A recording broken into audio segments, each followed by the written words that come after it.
Imagine waking up in 2026, opening your bank app, and feeling proud because the number in your savings account is finally bigger than it was last year. Maybe you worked overtime. Maybe you skipped vacations. Maybe you said no to dinners, no to new clothes, no to every small pleasure because you are trying to be responsible.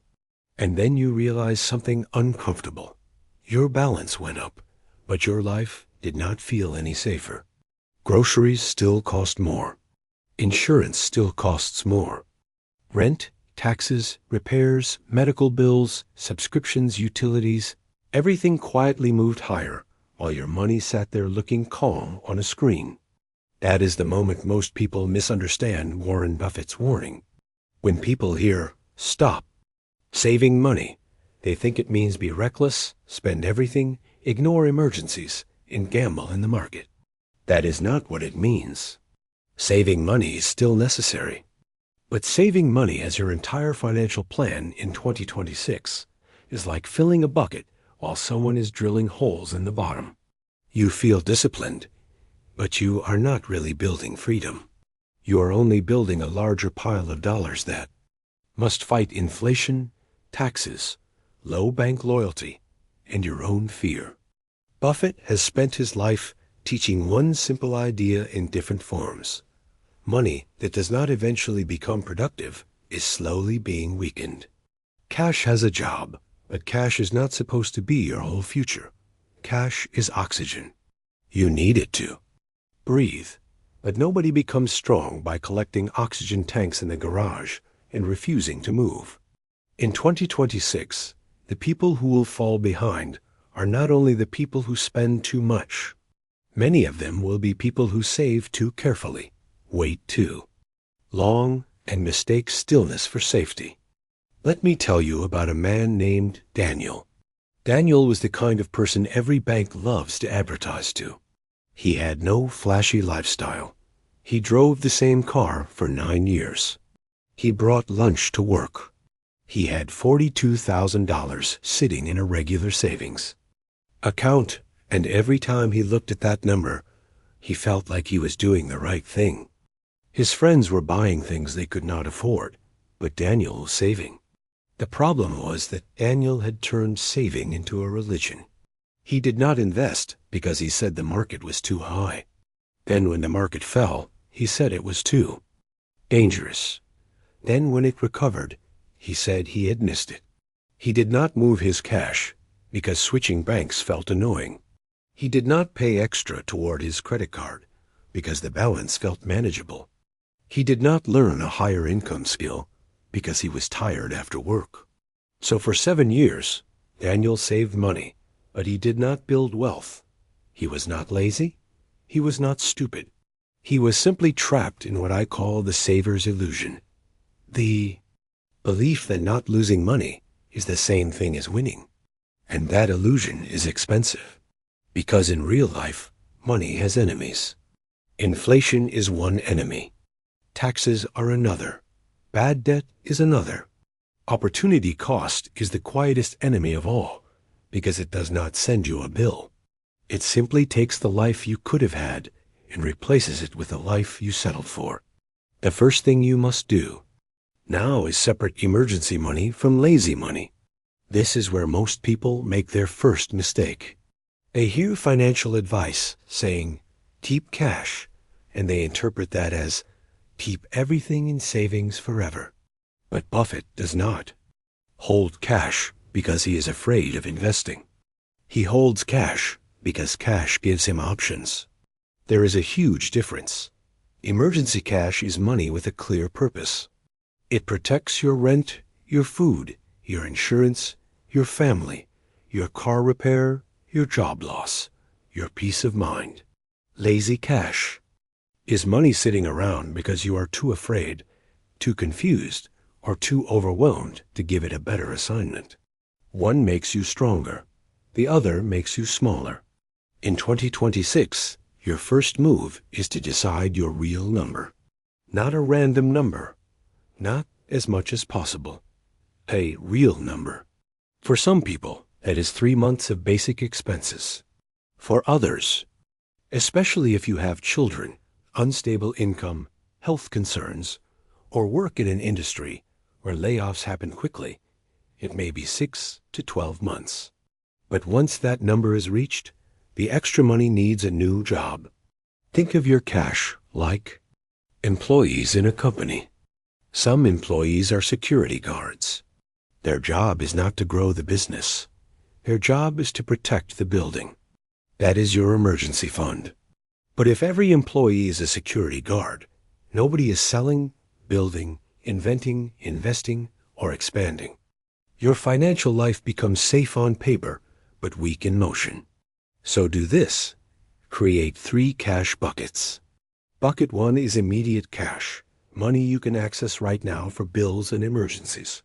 Bucket 2 is short-term cash, money for expenses coming in the next 1 to 3 years, like taxes, a car, moving, medical needs, or a house deposit. Bucket 3 is excess cash, and this is the bucket most people lie to themselves about. If the money is not needed soon, and if your emergency fund is already covered, then letting it sit forever is not caution. It is hesitation wearing a nice suit. The second thing you must do now is stop donating money to banks and lenders through bad debt. This is the part people hate because it feels less exciting than investing. Nobody wants to hear, pay off your credit card. They want to hear about the next stock, the next fund, the next strategy, the next secret rich people use. But one of the most Buffett-like decisions you can make is to destroy guaranteed losses before chasing uncertain gains. If you are paying 19%, 24%, or 29% interest on consumer debt, that debt is not just a balance. It is a little machine in your house printing money for somebody else every month. You go to work. You give your time, your energy, your attention, and before your future gets paid, the lender gets paid. People will spend 10 hours researching whether an index fund might return 8% over time, while ignoring a credit card charging them 3 times that with absolute certainty. That is not a math problem. That is an emotional problem. Bad debt survives because it hides behind minimum payments. A minimum payment is designed to make danger feel polite. It says, "You are fine. Just send a little. Keep going. We will take the rest slowly." And that is exactly how people lose years. Not in one dramatic collapse, but in small automatic transfers from their future to someone else's profit statement. Let's say a woman named Rachel has $8,000 in credit card debt. She also has $8,000 in savings because having savings makes her feel secure. But the card is charging her interest every month, while the savings account earns far less after taxes and inflation. Emotionally, she feels safer holding the cash. Mathematically, she is standing in a shower with an umbrella while the bathroom floods. The smarter move is not always to drain savings to zero, because you still need emergency cash. But after a basic safety cushion, attacking high-interest debt is one of the cleanest returns available. You do not need a stock chart.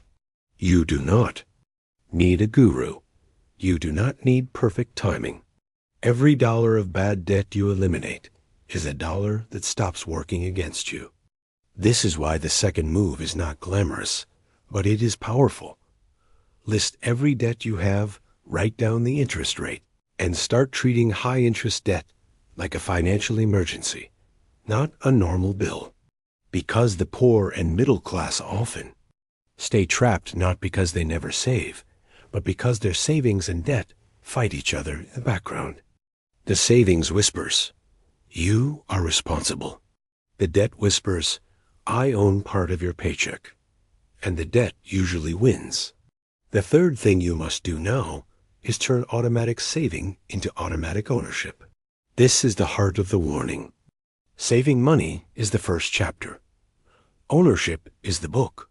The wealthy do not simply collect dollars. They collect assets.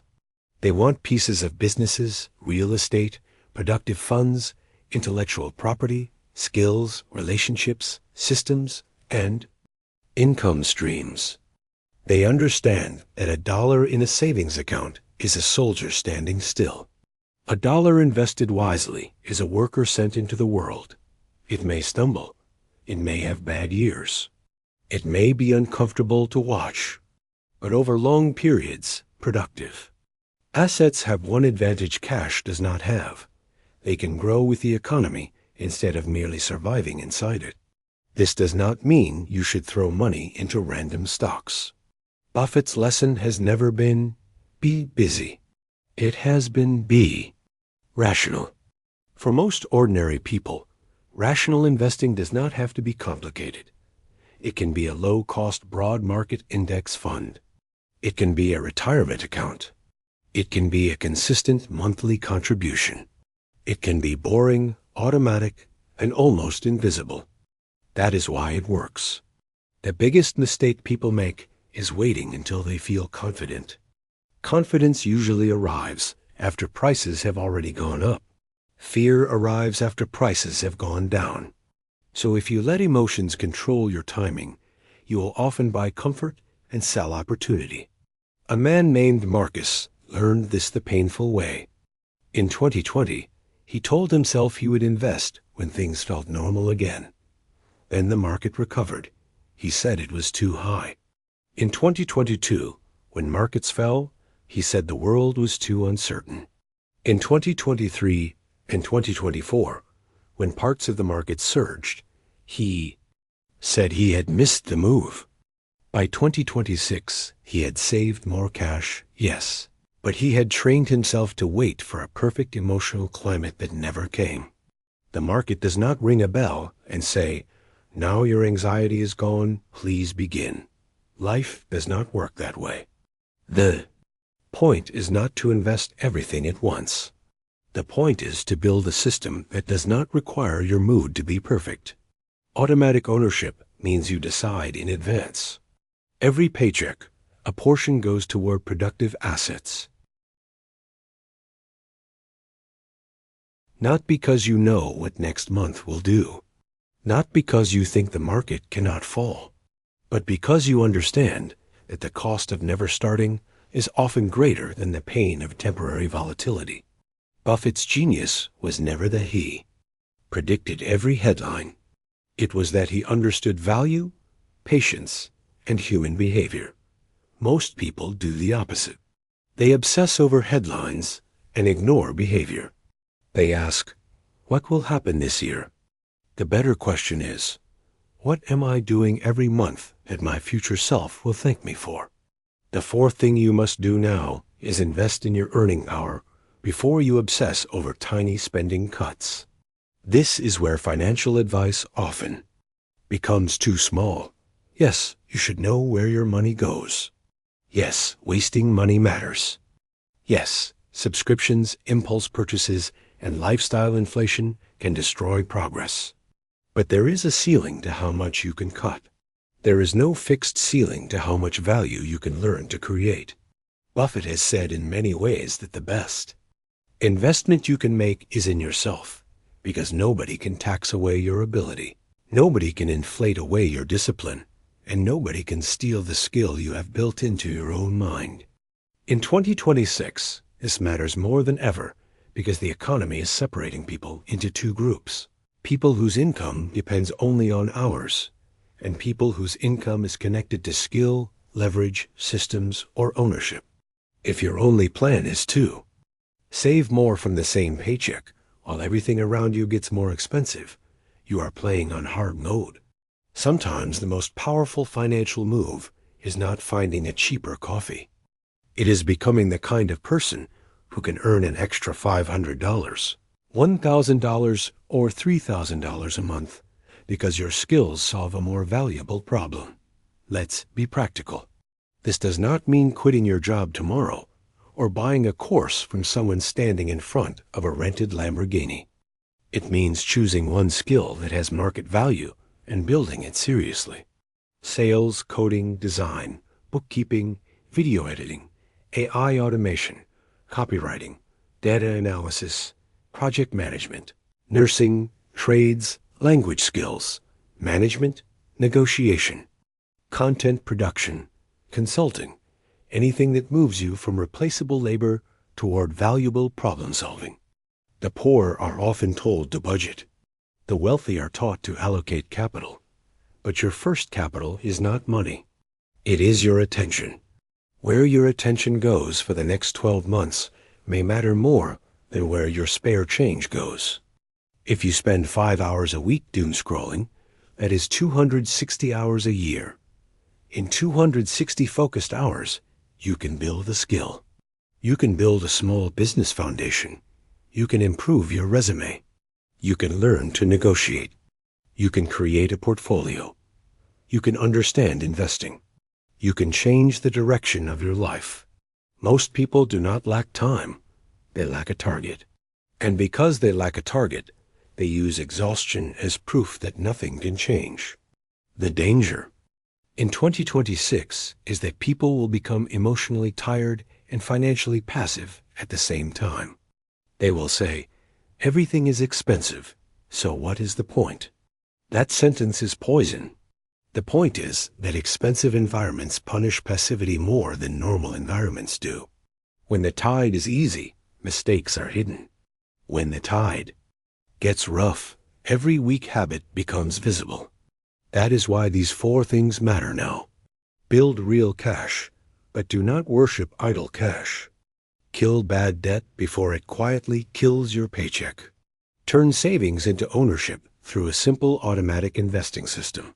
And raise your earning power so your future is not limited by today's paycheck. Notice what these have in common. They are not predictions. They do not require you to know who wins an election, what the Federal Reserve does next, whether the market goes up next month, or which headline scares people tomorrow. They are principles. Principles survive headlines. That is why Buffett's approach has lasted so long. It is not because he never holds cash. It is because he knows why he holds it. It is not because he never waits. It is because he waits with purpose, not paralysis. It is not because he avoids risk completely. It is because he understands the difference between real risk and emotional discomfort. Real risk is needing money tomorrow and having it trapped in a volatile asset. Emotional discomfort is seeing your long-term investments move around while you continue earning, saving, and buying. Real risk is high-interest debt. Emotional discomfort is saying no to lifestyle inflation. Real risk is having one income source and no skills growing behind it. Emotional discomfort is spending evenings learning when you would rather be entertained. Most people confuse the two. They avoid discomfort and accidentally accept risk. They refuse to invest because the market feels scary, but they keep all their money in cash while prices rise. They avoid negotiating because it feels awkward, but they accept years of underpayment. They avoid looking at debt because it feels stressful, but they let interest compound against them. They avoid learning because they feel behind, but staying behind becomes their identity. The financial game is not won by the person who feels calm every day. It is won by the person who keeps making rational moves, even when calm is unavailable. So when you hear, "Stop saving money in 2026, hear it correctly. Stop saving money as a hiding place. Stop saving money as an excuse to avoid investing. Stop saving money while ignoring expensive debt. Stop saving money in a debt account because switching feels inconvenient. Stop saving money without a plan for what that money is supposed to become. But do not stop being disciplined. Do not stop protecting your family. Do not stop building liquidity. Do not stop respecting cash. Cash is useful. Cash is powerful. Cash gives you the ability to survive layoffs, take opportunities, walk away from bad situations, and sleep at night. But cash is the beginning of strength, not the finish line. The finish line is when your money, skills, habits, and assets begin working together.